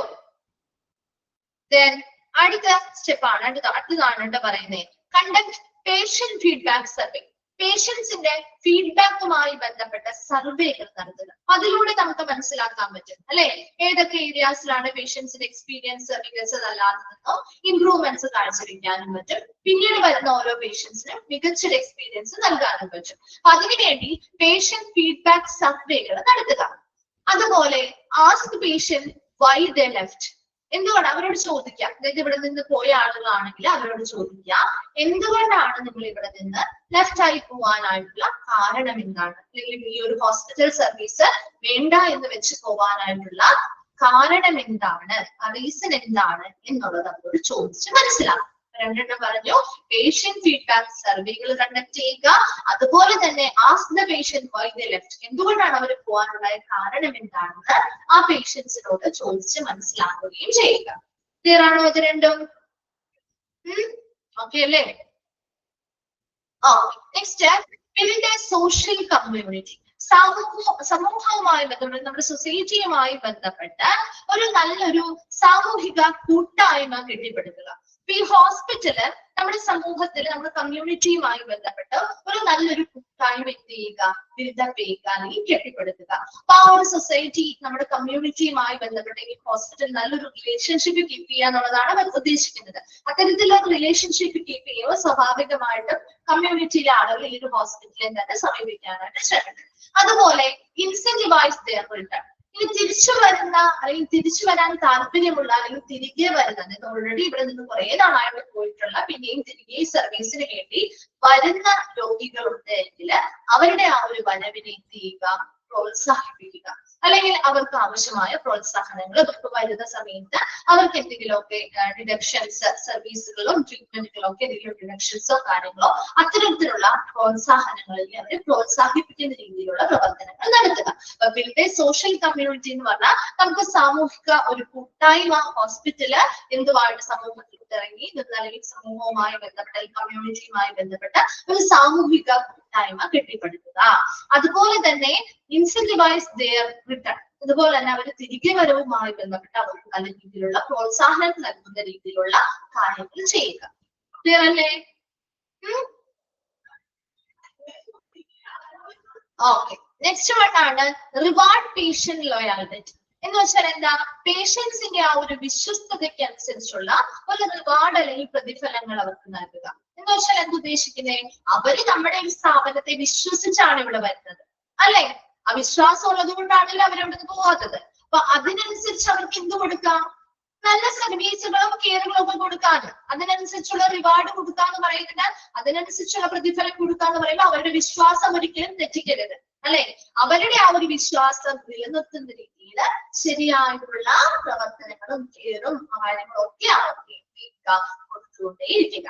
Then provide social proof. എന്താണ് സോഷ്യൽ പ്രൂഫ് എന്നതുകൊണ്ട് ഉദ്ദേശിക്കുന്നത്? നമുക്കറിയാം എന്തൊരു കാര്യം വന്നാലും ഇപ്പൊ എന്താണ് സോഷ്യൽ മീഡിയാസിലൂടെ അറിയുന്നത്, അല്ലെ? ഇപ്പൊ സമൂഹത്തിന് ഒരു പ്രൂഫ് കൊടുക്കുക, ഒരു തെളിവ് കൊടുക്കുക എന്നുള്ളതാണ്. അതായത് ഇവിടെ ഒരു ഹോസ്പിറ്റലില് നല്ല സർവീസുകളാണ്, നല്ല ക്വാളിറ്റിയുള്ള സർവീസുകളാണ് അവർ കൊടുക്കുന്നത് എന്ന് സൊസൈറ്റിക്ക് മനസ്സിലാവും. അപ്പൊ അതിന് വേണ്ടിയിട്ട് ഇപ്പൊ നിങ്ങൾ അഡ്വർടൈസ്മെന്റുകളൊക്കെ കണ്ടു കാണും, അല്ലെ? ഒരുപാട് അഡ്വർടൈസ്മെന്റ് കാണാറുണ്ട്. ഇപ്പൊ അവിടുത്തെ ഡോക്ടേഴ്സുമായി ബന്ധപ്പെട്ട അഡ്വർടൈസ്മെന്റ് കാണാറില്ലേ? നല്ല ക്വാളിഫൈഡ് ആയിട്ടുള്ള ഡോക്ടേഴ്സ് ആണ് ഇവിടെ വർക്ക് ചെയ്യുന്നത് പറഞ്ഞ അഡ്വർടൈസ്മെന്റ് കാണാറില്ലേ? ഉണ്ട്. അതുപോലെ തന്നെ ഇവർ കൊടുക്കുന്ന സർവീസുകളുമായി ബന്ധപ്പെട്ട അഡ്വർടൈസ്മെന്റ് കാണാറില്ലേ? അതുപോലെ ഇൻ കേസ് ഇപ്പോ ഒരു എന്താണ് ഒരുപാട് സർജറികൾ ഒരു ഹോസ്പിറ്റലിൽ ചെയ്യാറുണ്ട്, അല്ലെ? സോ അത്തരം സിറ്റുവേഷനില് ചിലപ്പോൾ വളരെ പ്രധാനപ്പെട്ട എന്തെങ്കിലും വളരെ എമർജൻസി ആയിട്ടുള്ള ക്രിട്ടിക്കൽ ആയിട്ടുള്ള കോംപ്ലക്സ് ആയിട്ടുള്ള സർജറി ചെയ്തു വിചാരിക്കാം. അത്തരം സർജറികള് നമ്മൾ അറിയാറില്ലേ? ആ ഹോസ്പിറ്റലിൽ ചെയ്തിട്ടുണ്ടെങ്കിൽ അറിയാറുണ്ടോ നിങ്ങള്? കോംപ്ലക്സ് സർജറീസ് ഒക്കെ ചെയ്തിട്ടുണ്ടെങ്കിൽ ന്യൂസ് പേപ്പറിലൂടെയും സോഷ്യൽ മീഡിയാസിലൂടെയൊക്കെ വരാറില്ലേ? ഉണ്ടോ? വളരെ റയറസ്റ്റ് ആയിട്ടുള്ള സർജറി ഒക്കെ ചെയ്തിട്ടുണ്ടെങ്കിൽ എല്ലാ ദിവസവും ഒരുപാട് സർജറി നടത്തിയിട്ടുണ്ടാവില്ല, എല്ലാം കൊടുക്കൂല. വളരെ റയറസ്റ്റ് ആയിട്ടുള്ള സർജറി ഒക്കെ ആണെങ്കിൽ അത്തരം. അപ്പൊ അങ്ങനെ വളരെ സക്സസ്ഫുൾ ആയിട്ടൊക്കെ ഉണ്ടെങ്കിൽ അത്തരം സർവീസുകളൊക്കെ നമ്മുടെ സോഷ്യൽ പ്രൂഫ് ആണത്, അല്ലെ? നമ്മുടെ സമൂഹത്തിന് ഇവിടെ ഇത്തരത്തിലുള്ള ക്വാളിറ്റിയുള്ള കെയറും ട്രീറ്റ്മെന്റും പ്രൊസീജിയേഴ്സും ആണ് ചെയ്യുന്നത്. അതിന്റെ ഒരു പ്രൂഫായിട്ട് നമുക്ക് ഇത് ആളുകളിലേക്ക് എത്തിക്കാൻ പറ്റുമോ? അങ്ങനെ എത്തിക്കുമ്പോൾ കുറച്ചുകൂടി ആ ഒരു പേഷ്യൻസിന് വിശ്വസ്തത കൂട്ടിയെടുക്കാൻ പറ്റില്ലേ? ഈ ഒരു സ്ഥാപനത്തോടുള്ള ഒരു വിശ്വാസം അല്ലെങ്കിൽ ട്രസ്റ്റ് കൂട്ടാൻ പറ്റില്ലേ? അതിലൂടെ നമുക്ക് പേഷ്യൻസിനെ തിരികെ കൊണ്ടുവരാം, അല്ലെ? അതാണ് പ്രൊവൈഡ് സോഷ്യൽ പ്രൂഫ് എന്നതുകൊണ്ട് ഉദ്ദേശിക്കുന്നത്. റിവാർഡ് പേഷ്യന്റ് ലോയാലിറ്റി എന്ന് പറഞ്ഞാൽ പേഷ്യൻസിന്റെ ആ വിശ്വസ്തതയ്ക്ക് അനുസൃതമായിട്ടുള്ള പ്രതിഫലങ്ങൾ അല്ലെങ്കിൽ നല്ല സർവീസുകളോ ട്രീറ്റ്മെന്റുകളോ ഒക്കെ നമുക്ക് കൊടുക്കുക. ക്ലിയർ ആണോ? അത് രണ്ടും ഓക്കെ ആണോ? ഓക്കെ. നെക്സ്റ്റ് വൺ എന്ന് പറയുന്നത് listen to the voice of patient. പേഷ്യൻസിന്റെ വോയിസ് ലിസൺ ചെയ്യുക, അതായത് അവര് പറയുന്ന കാര്യങ്ങൾ ശ്രമിക്കുക അല്ലെങ്കിൽ കേൾക്കുക എന്നുള്ളതാണ്. അപ്പൊ ഒരിക്കലും അവര് പറയുന്ന കാര്യങ്ങൾ പൂർണ്ണമായിട്ടും കേൾക്കാതിരിക്കുക. അവരുടെ ആശങ്കകളും കാര്യങ്ങളും ഒക്കെ അവർക്ക് നമ്മുടെ ഒരു ഹോസ്പിറ്റലിൽ വരുമ്പോൾ ഹോസ്പിറ്റലിലെ ജീവനക്കാരോടാണ് പറയുമ്പോൾ ഒരു ആശ്വാസം കിട്ടും, അല്ലെ? സോ അത്തരം സന്ദർഭങ്ങളിൽ അവർക്ക് എന്തൊക്കെയാണ് അവരുടെ ഹെൽത്തുമായി ബന്ധപ്പെട്ട പ്രശ്നങ്ങൾ എന്താണ്, അവർ എന്തൊക്കെ കാര്യങ്ങൾ ഫേസ് ചെയ്യുന്നുണ്ട്, അവർക്ക് എന്തെങ്കിലുമൊക്കെ മറ്റു സഹായങ്ങൾ ആവശ്യമാണെങ്കിൽ അവർ പറയുന്ന കാര്യങ്ങൾ എന്ത് ചെയ്യുക, കേൾക്കുക. അതിനനുസരിച്ച് നല്ലൊരു, അതായത് അവരുടെ കാര്യങ്ങൾ നമ്മൾ സീരിയസ് ആയിട്ട് എടുക്കുന്നുണ്ടെന്നൊരു വിശ്വാസം അല്ലെങ്കിൽ ഒരു ഫീലിങ്സ് അവരിൽ വരുത്തുക. Then resolve issues of patient. ആ വിഷയങ്ങൾ കേട്ടാൽ മാത്രം, അവരുടെ പ്രശ്നങ്ങളും കാര്യങ്ങളും ഒക്കെ കേട്ടാൽ മാത്രം പോരാ, അവർക്ക് എന്തെങ്കിലും ഇഷ്യൂസോ കാര്യങ്ങളോ ഒക്കെ ഉണ്ടെങ്കിൽ അതിനെ റിസോൾവ് ചെയ്യാൻ അല്ലെങ്കിൽ പരിഹരിക്കാനുള്ള മാർഗങ്ങളും കണ്ടെത്തുക. ഉടനെ അത് പരിഹരിക്കാനുള്ള രീതികൾ അവലംബിക്കുക. അപ്പൊ രണ്ടെണ്ണം പറഞ്ഞു, listen to the voice of the patient. പേഷ്യൻസിന്റെ വോയിസ് അല്ലെങ്കിൽ അവർ പറയുന്ന കാര്യങ്ങൾ ശ്രദ്ധയോടെ കേൾക്കുക. അതുപോലെ അവരുടെ ഇഷ്യൂസ് എന്താണോ അത് മനസ്സിലാക്കാനും അത് എളുപ്പത്തിൽ പരിഹരിക്കാനുമുള്ള മാർഗങ്ങൾ സ്വീകരിക്കുക. വേഗം ഒന്ന് വായിച്ചു നോക്കി. Implementing patient retention strategy to improve patient experience.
Okay, clear ആണല്ലോ. നെക്സ്റ്റ് ഭാഗം പറയാം കേട്ടോ. Next, what can hospital do to upgrade patient retention?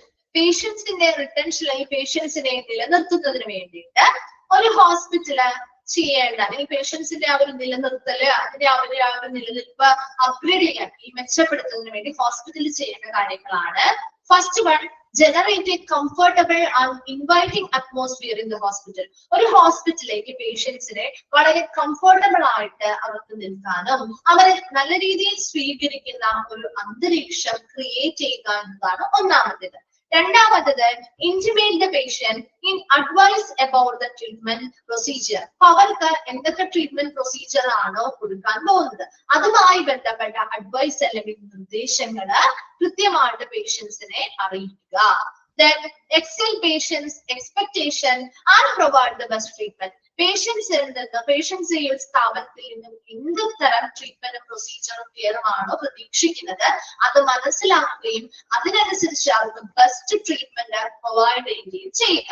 Then conduct follow-up surveys after their visit. അവരുടെ വിസിറ്റിന് ശേഷം അവരുമായിട്ട് ഫോളോ അപ്പ് സർവേകൾ കണ്ടക്ട് ചെയ്യുക, നടപ്പിലാക്കുക. Instruct and inform the patient. പേഷ്യൻസിന് കൃത്യമായ നിർദ്ദേശങ്ങളും വിവരങ്ങളും കൈമാറുക. അപ്പോ what can hospital do to upgrade patient retention എന്ന് പറഞ്ഞാല്, ഫസ്റ്റ് വൺ, അവർക്ക് വളരെ കംഫർട്ടബിൾ ആയിട്ടുള്ള, അവരെ നല്ല രീതിയിൽ സ്വീകരിക്കുന്ന ഒരു അന്തരീക്ഷം ഹോസ്പിറ്റലിൽ ക്രിയേറ്റ് ചെയ്യുക എന്നതാണ്. സെക്കൻഡ് പോയിന്റ്, പേഷ്യൻസിന് അവരുടെ ട്രീറ്റ്മെന്റ് പ്രൊസീജിയറുമായി ബന്ധപ്പെട്ട അഡ്വൈസുകൾ അല്ലെങ്കിൽ നിർദ്ദേശങ്ങളും കാര്യങ്ങളും ഒക്കെ ഉണ്ടെങ്കിൽ അതുമായി ബന്ധപ്പെട്ട അഡ്വൈസ് എല്ലാം കൃത്യമായിട്ട് പേഷ്യൻസിനെ അറിയിക്കുക. മൂന്നാമത്തത്, പേഷ്യൻസിന് ആ ഒരു സ്ഥാപനവുമായി ബന്ധപ്പെട്ട അവർക്ക് കിട്ടുന്ന ട്രീറ്റ്മെന്റുമായി ബന്ധപ്പെട്ടും കെയറുമായി ബന്ധപ്പെട്ടും എന്ത് രീതിയിലുള്ള പ്രതീക്ഷകളാണോ ഉള്ളത് അത്തരം എക്സ്പെക്ടേഷൻസിനെ മനസ്സിലാക്കുകയും അതിനനുസരിച്ച് ബെസ്റ്റ് ട്രീറ്റ്മെന്റുകൾ നൽകുകയും ചെയ്യുക. അതുപോലെ ഇടയ്ക്കിടയ്ക്ക് അവരുടെ വിസിറ്റുകൾക്ക്, അവർ വന്ന് ഹോസ്പിറ്റലിൽ വന്ന് സന്ദർശനങ്ങൾക്ക് ശേഷം അവരുമായിട്ട് ഫോളോ അപ്പ് സർവേകൾ നടത്തുകയും ഫീഡ്ബാക്കുകൾ കളക്ട് ചെയ്യുകയും ചെയ്യുക. Then ലാസ്റ്റ് വൺ പറഞ്ഞത്, instruct and inform the patient. പേഷ്യൻസിന് ആവശ്യമായ ഇൻഫർമേഷൻസും നിർദ്ദേശങ്ങളും ഒക്കെ അവരെ അറിയിക്കുകയും ചെയ്യുക. വേഗം ഒന്ന് വായിച്ചു നോക്കിയത്.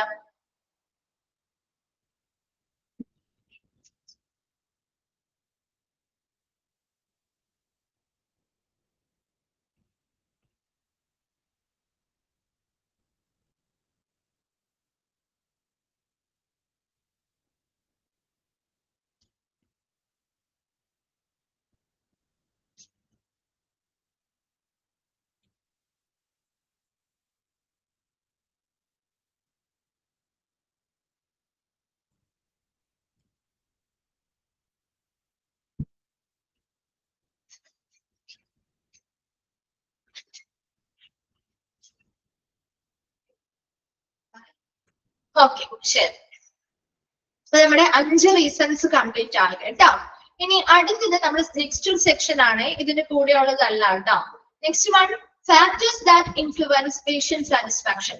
പേഷ്യൻസിന്റെ സാറ്റിസ്ഫാക്ഷനെ ഇൻഫ്ലുവൻസ് ചെയ്യുന്ന അല്ലെങ്കിൽ സ്വാധീനിക്കുന്ന ഫാക്ടേഴ്സ് അല്ലെങ്കിൽ ഘടകങ്ങളാണ് പറയുന്നത്.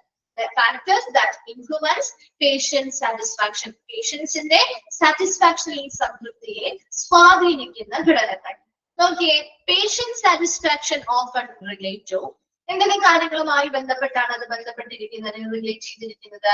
The expectation that the patient has of the care team. അതായത് ആ ഒരു കെയർ ടീമിൽ നിന്നും ഏത് തരത്തിലുള്ള കെയർ ആണോ ഒരു പേഷ്യന്റ് എക്സ്പെക്ട് ചെയ്യുന്നത്, പ്രതീക്ഷിക്കുന്നത്, അതിനെ അടിസ്ഥാനമാക്കി. അതുപോലെ തന്നെ ട്രീറ്റ്മെന്റ് പ്ലാൻസ്, അവർക്ക് കൊടുക്കുന്ന ചികിത്സാ പദ്ധതികളുടെ ബേസ് ചെയ്തിട്ട്, അതുപോലെ effective communication between patient and providers. Care പ്രൊവൈഡേഴ്സും പേഷ്യൻസും തമ്മിലുള്ള കാര്യക്ഷമമായ കമ്മ്യൂണിക്കേഷന്റെ അടിസ്ഥാനത്തിൽ അവർ എത്രത്തോളം വെയിറ്റൻസ് അവിടെ ചിലവഴിച്ചിട്ടുണ്ട് അതിന്റെ അടിസ്ഥാനത്തിൽ the facility environment and culture, നമ്മൾ ആ കൊടുക്കുന്ന ഫെസിലിറ്റി കൊടുക്കുന്ന ആ ഒരു അന്തരീക്ഷവും അവിടുത്തെ സംസ്കാരത്തിനും അടിസ്ഥാനമായി. അപ്പൊ പേഷ്യൻസിന്റെ സാറ്റിസ്ഫാക്ഷനെ സ്വാധീനിക്കുന്ന ഘടകങ്ങളാണ് പറയുന്നത്. അപ്പൊ അവിടെ നമ്മുടെ ഒരു കെയർ ടീമിൽ നിന്നും നമ്മളൊരു ഹോസ്പിറ്റലിൽ ചെല്ലുമ്പോൾ ആ കെയർ ടീം ഇന്ന രീതിയിലുള്ള ട്രീറ്റ്മെന്റും കെയറും ആയിരിക്കണം നമുക്ക് കിട്ടേണ്ടത് എന്ന് നമ്മൾ പ്രതീക്ഷിക്കാറുണ്ട് അല്ലെ? കുറെ എക്സ്പെക്ടേഷൻസ് ഇല്ലേ നമ്മുടെ മനസ്സിലാക്കി ഉണ്ടോ? അത്തരത്തിൽ നമ്മൾ എക്സ്പെക്ട് ചെയ്യുന്ന അല്ലെങ്കിൽ നമ്മൾ പ്രതീക്ഷിക്കുന്ന രീതിയിലുള്ള അല്ലെങ്കിൽ അതിന് മുകളിലായിട്ടുള്ള കെയർ ആണ് നമുക്ക് കിട്ടുന്നതെങ്കിൽ നമ്മൾ സാറ്റിസ്ഫൈഡ് ആണ്, അല്ലേ? അല്ല എങ്കിൽ നമ്മൾ ഡിസാറ്റിസ്ഫൈഡ് ആണ്, ശരിയല്ലേ? രണ്ടാമത്തത് ട്രീറ്റ്മെന്റ് പ്ലാൻ. നമുക്ക് തരുന്ന ട്രീറ്റ്മെന്റ് പ്ലാനുകൾ വളരെ ശരിയായിട്ടുള്ളതും അനുയോജ്യമായിട്ടുള്ളതും നമുക്ക് അഫോർഡബിൾ ആയിട്ടുള്ളതുമാണ് എങ്കിൽ അവിടെയും നമ്മുടെ സാറ്റിസ്ഫാക്ഷൻ നമുക്ക് അച്ചീവ് ചെയ്യാൻ പറ്റുന്നുണ്ട്, അല്ലെ? അല്ലെങ്കിൽ നമ്മുടെ ഡിസാറ്റിസ്ഫൈഡ് ആകും, അല്ലെ? Effective communication between patient and providers. Care പ്രൊവൈഡേഴ്സും പേഷ്യൻസും തമ്മിൽ വളരെ കാര്യക്ഷമമായ ഒരു ആശയവിനിമയം നടക്കുന്നുണ്ടെങ്കിൽ, നമ്മളുമായിട്ട് എല്ലാ ഇൻഫർമേഷൻസും കമ്മ്യൂണിക്കേറ്റ് ചെയ്താൽ നമ്മളോട് അറിയിക്കുന്നുണ്ടെങ്കിൽ നമ്മൾ സാറ്റിസ്ഫൈഡ് ആയിരിക്കും, ആണല്ലോ? അല്ലെങ്കിൽ നമ്മൾ ഡിസാറ്റിസ്ഫൈഡ് ആയിരിക്കും, അല്ലെ? അതുപോലെ ഒരുപാട് വെയിറ്റിംഗ് ടൈം വേണ്ടി വന്നാലോ നമ്മൾ ഒരിക്കലും സാറ്റിസ്ഫൈഡ് ആവില്ല, അല്ലെ? നമുക്ക് ഭയങ്കരമായിട്ട് ബുദ്ധിമുട്ടൊക്കെ അനുഭവപ്പെടാം, അതുപോലെ തന്നെ നമ്മുടെ സാറ്റിസ്ഫാക്ഷൻ ലെവലും കുറയാം. അതേസമയം നമുക്ക് ഒരുപാട് സമയം ഒന്നും വെയിറ്റ് ചെയ്യേണ്ടി വരുന്നില്ല, അപ്പോയിന്റ്മെന്റുകൾ എളുപ്പത്തിൽ വരുന്നു, രജിസ്ട്രേഷൻ എളുപ്പത്തിൽ വരുന്നു, ഡോക്ടറുടെ കൺസൾട്ടേഷനുമായി ബന്ധപ്പെട്ട എളുപ്പത്തിൽ കാര്യങ്ങൾ നടക്കുന്നു, ട്രീറ്റ്മെന്റുമായി ബന്ധപ്പെട്ട കാര്യങ്ങളൊക്കെ നമുക്ക് എളുപ്പത്തിൽ ലഭ്യമാകുന്നു. ഒരുപാട് വെയിറ്റ് ചെയ്ത കാര്യങ്ങളൊന്നും വരുന്നില്ലെങ്കിൽ നമ്മുടെ സാറ്റിസ്ഫാക്ഷൻ ഫെയർ ആയിരിക്കും. അതുപോലെ ഫെസിലിറ്റി എൻവയോൺമെന്റ് ആൻഡ് കൾച്ചർ, നമുക്ക് ആ ഒരു സൗകര്യം നൽകുന്ന ആ ഒരു എൻവയോൺമെന്റ്, അവരുടെ അന്തരീക്ഷമായിക്കോട്ടെ, അവരുടെ സംസ്കാരമായിക്കോട്ടെ, അതെല്ലാം മികച്ചതായിട്ടാണ് നമുക്ക് ഫീൽ ചെയ്യുന്നതെങ്കിൽ സാറ്റിസ്ഫാക്ഷനും മികച്ചതായിരിക്കും, അല്ല എങ്കിൽ സാറ്റിസ്ഫാക്ഷൻ കുറവ് വരാം. ഒന്ന് വായിച്ചു നോക്കിയിട്ട് factors that influence patient satisfaction.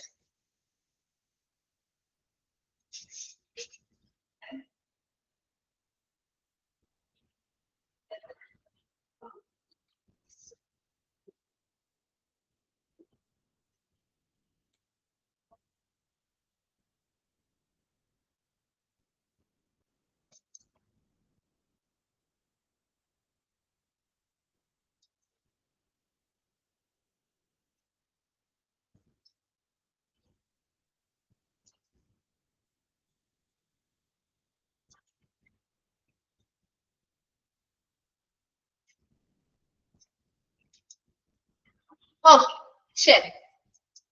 Next one ആണ് പേഷ്യന്റ് സാറ്റിസ്ഫാക്ഷൻ സർവേ. ഇനി നമ്മുടെ പേഷ്യന്റ് സാറ്റിസ്ഫാക്ഷൻ സർവേയുമായി ബന്ധപ്പെട്ട കാര്യങ്ങളാണ് പഠിക്കുന്നത്. അതിന്റെ ഒരു മോഡലും കാര്യങ്ങളൊക്കെ നമ്മൾ ഇതിന്റെ ഭാഗമായിട്ട് പഠിക്കുന്നുണ്ട്. അപ്പൊ പേഷ്യന്റ് സാറ്റിസ്ഫാക്ഷൻ സർവേ എന്ന് പറഞ്ഞാൽ, patient satisfaction survey catch self-reported patient evaluation of multiple touch points in the course of their medical care experience. ഇവിടെ patient satisfaction survey എന്ന് പറഞ്ഞാൽ സെൽഫ് റിപ്പോർട്ടഡ് ആയിട്ടുള്ള, നമുക്ക് സെൽഫ് റിപ്പോർട്ട്, നമുക്ക് സ്വയമേ റിപ്പോർട്ട് ചെയ്താൽ, സ്വയമേ ഇവാലുവേറ്റ് ചെയ്താൽ, സ്വയമേ നമ്മൾ ചെയ്യുന്ന കാര്യമാണ്, അല്ലെ? ഒരാളുടെയും സഹായത്തോടു കൂടിയോ അല്ലെങ്കിൽ മറ്റെന്തെങ്കിലും ഡിവൈസുകളുടെ സഹായത്തോടു കൂടിയോ അല്ലെങ്കിൽ നമ്മൾ മറ്റൊരാളെയും ഡിപ്പെൻഡ് ചെയ്ത് നമുക്ക് ചെയ്യേണ്ട കാര്യമില്ല. നമുക്ക് സെൽഫ് ഇതുമായി ബന്ധപ്പെട്ട റിപ്പോർട്ടുകൾ കൊടുക്കാവുന്നതാണ്.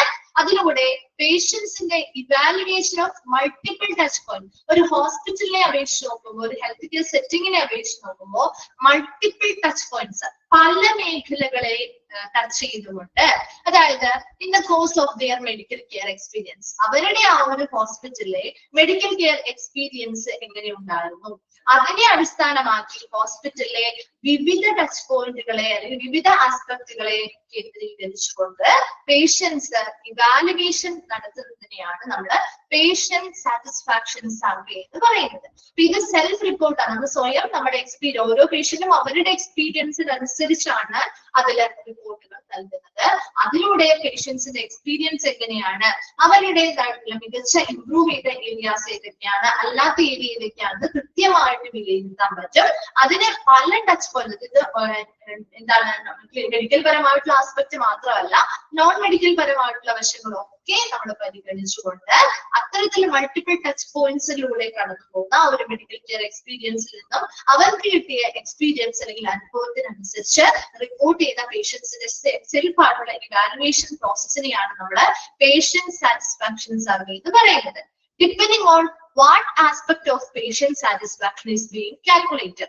അതുപോലെ തന്നെ ഏത് തരത്തിലുള്ള പേഷ്യന്റ് സാറ്റിസ്ഫാക്ഷന്റെ ആ ഒരു വശങ്ങളെ നമ്മൾ കാൽക്കുലേറ്റ് ചെയ്തത്. Example may include responsiveness of staff. നമ്മൾ ഒരുപാട് കാര്യങ്ങളെ ബേസ് ചെയ്തിട്ടാണ് നമ്മൾ ഈ ഒരു പേഷ്യന്റ് സാറ്റിസ്ഫാക്ഷൻ സർവേ നമുക്ക് കാൽക്കുലേറ്റ് ചെയ്തെടുക്കാൻ പറ്റുക. അതായത് റെസ്പോൺസിബിലിറ്റീസ് ഓഫ് സ്റ്റാഫ്, നമ്മളൊരു ഹോസ്പിറ്റലിൽ ചെല്ലുമ്പോൾ അവിടുത്തെ സ്റ്റാഫ് നമ്മളോടുള്ള പ്രതികരണം എങ്ങനെയാണ് അത് നമ്മൾ നോക്കാറില്ലേ, ഇല്ലേ? ആ സ്റ്റാഫുകളുടെ പ്രതികരണം നമ്മളോട് എങ്ങനെയാണ്, നല്ല രീതിയിലാണോ മോശമായിട്ടാണോ നമ്മളോട് പ്രതികരിക്കുന്നത് അല്ലെങ്കിൽ പെരുമാറുന്നത്, അത് നോക്കാറുണ്ട്, അല്ലെ? Clinician communication. ഡോക്ടേഴ്സ് നമ്മളോട് നല്ല രീതിയിൽ ആശയവിനിമയം നടത്തുന്നുണ്ടോ? അത് നോക്കാറില്ലേ? ചില ഡോക്ടേഴ്സ് നിങ്ങൾ കണ്ടിട്ടില്ലേ, നമ്മുടെ മുഖത്ത് പോലും നോക്കൂല അല്ലെ? നമ്മൾ എന്തെങ്കിലും ചെന്ന് കാര്യങ്ങൾ പറയാൻ അവരവിടെ ചാർട്ടിൽ നോക്കി അതുമായി ബന്ധപ്പെട്ട കാര്യങ്ങൾ എഴുതുകയും നോക്കുകയും ഒക്കെ ആയിരിക്കും ചെയ്യാൻ. ചില ഡോക്ടേഴ്സ് അങ്ങനെയല്ല, നമ്മുടെ കണ്ണിൽ നോക്കി സംസാരിക്കും. കണ്ടിട്ടില്ലേ? നമ്മുടെ മൊത്തത്തില് പരിശോധനകൾ നടത്തും, നമ്മളോട് നേരിട്ട് നമ്മുടെ മുഖത്ത് നോക്കി സംസാരിച്ച് നമ്മുടെ പ്രശ്നങ്ങൾ കേൾക്കും ഇല്ലേ? അപ്പൊ അതിൽ ഏറ്റവും ഹാപ്പി ആവുന്നത് നോക്കി സംസാരിച്ച് നമ്മുടെ കാര്യങ്ങൾ മനസ്സിലാക്കുന്ന ഡോക്ടറെ തന്നെയാണ് അല്ലെ? സോ അത്തരത്തില് ക്ലിനിഷ്യന്റെ കമ്മ്യൂണിക്കേഷൻ എങ്ങനെയാണെന്ന് നമ്മൾ വിലയിരുത്താറുണ്ട്.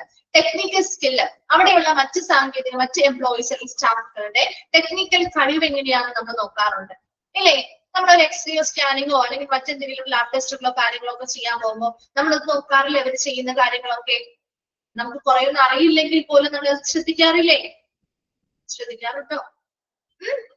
ഇനി പോകുമ്പോ ശ്രദ്ധിക്കണം കേട്ടോ. ഇനി ഹോസ്പിറ്റലിലെ എൻവയോൺമെന്റ് എങ്ങനെയുണ്ട്? ആ ഹോസ്പിറ്റലിലെ അന്തരീക്ഷം വളരെ വൃത്തിയുള്ള അന്തരീക്ഷമാണോ? നമുക്ക് കംഫർട്ടബിൾ ആയിട്ടുള്ള ഒരു അന്തരീക്ഷമാണോ? അത് നമ്മൾ നോക്കാറുണ്ട് അല്ലെ? ഇത്തരം കാര്യങ്ങൾ, ഇത്തരം ആസ്പെക്റ്റുകളെയൊക്കെ പരിഗണിച്ചുകൊണ്ടാണ് ഒരു പേഷ്യന്റ് സാറ്റിസ്ഫാക്ഷൻ നമ്മൾ കാൽക്കുലേറ്റ് ചെയ്യുന്നത്. അപ്പൊ പേഷ്യന്റ് സാറ്റിസ്ഫാക്ഷൻ സർവേ എന്ന് പറയുമ്പോൾ അവിടെ നമ്മൾ സെൽഫ് റിപ്പോർട്ടഡ് ആയിട്ടുള്ള പേഷ്യന്റ് ഇവാലുവേഷൻ ആണ്. ഇപ്പൊ നമ്മുടെ എക്സ്പീരിയൻസിനനുസരിച്ചാണ് നമ്മൾ അവിടെ റിപ്പോർട്ട് കൊടുക്കുന്നത്. അപ്പൊ അതിലൂടെ പല ടച്ച് പോയിന്റ്സിനെ ബേസ് ചെയ്ത് ആ ഒരു മെഡിക്കൽ കെയർ എക്സ്പീരിയൻസ് അവരുടെ എങ്ങനെയുണ്ടായിരുന്നു അതിനെ ബേസ് ചെയ്ത് പേഷ്യൻസിന്റെ ആ ഒരു ഇവാലുവേഷൻ ആണ് നമ്മൾ പേഷ്യന്റ് സാറ്റിസ്ഫാക്ഷൻ സർവേയിലൂടെ എടുക്കുന്നത്. അപ്പോ ഇത് പല ആസ്പെക്റ്റുകളെ ബേസ് ചെയ്താണ് നമ്മൾ ഈ ഒരു പേഷ്യന്റ് സാറ്റിസ്ഫാക്ഷൻ കാൽക്കുലേറ്റ് ചെയ്യുന്നത്. Responsiveness of the staff, clinician communication, technical skill and hospital environment. അപ്പൊ ഇത്രയും കാര്യങ്ങൾ നെക്സ്റ്റ് ക്ലാസ്സിൽ വരുമ്പോൾ ഒന്ന് വായിച്ചിട്ട് വരാം. മിസ് ഇവിടെ വരെ എടുക്കുന്നുള്ളൂ. നെക്സ്റ്റ് നമുക്ക് ഇതുപോലെ ജസ്റ്റ് ഒന്ന് പറഞ്ഞു പോകാനുള്ള ഭാഗങ്ങളേ ഉള്ളൂ. അതിനുശേഷം ഇതിന്റെ ഒരു മോഡൽ വരുന്നുണ്ട്, അതും നമുക്ക് അടുത്ത ക്ലാസ്സിൽ പറയാം കേട്ടോ. അപ്പൊ ഇവിടെ വരെ ഒന്ന് വായിച്ചിട്ട് വരാം. ഡൗട്ട്സോ കാര്യങ്ങളോ ഉണ്ടെങ്കിൽ നെക്സ്റ്റ് ക്ലാസ്സിൽ വരുമ്പോൾ ചോദിക്കാം. Okay, thank you.